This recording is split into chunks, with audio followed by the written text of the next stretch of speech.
अस्सलामु अलैकुम नाज़रीन। आज हम आपको बताएंगे ख्वाब में दादा जान की मौत की क्या ताबीर होती है। जब दादा जान मरते वक्त ख्वाब में नजर आते हैं तो ये मकासद के हसूल में मुश्किलात का सामना करने की निशानदही कर सकता है।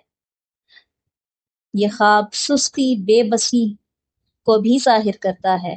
अगर दादा जान पहले ही वफात पा चुके हैं और ख्वाब में नजर आते हैं जैसे वो दोबारा मर रहे हैं तो ये खानदान में किसी दूसरे शख्स के नुकसान की पेशन गोई कर सकता है।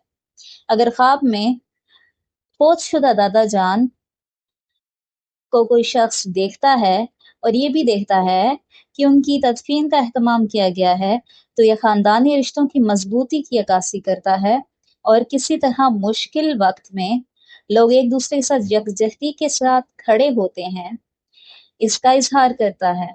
ख्वाब में दादा जान पर रोना गम करना उन दुखों की अक्कासी करता है जो ख्वाब देखने वाला हकीकत में महसूस कर रहा है, जबकि दादा मरहूम को मुस्कुराते हुए देखना दीन में हिदायत और भलाई की बशारत हो सकता है। जब किसी दादा को ख्वाब में मरते हुए देखा जाए जब वो हकीकत में जिंदा हो तो यह ख्वाब देखने वाले की जिंदगी की हालत में बिगाड़ की निशानदही करता है।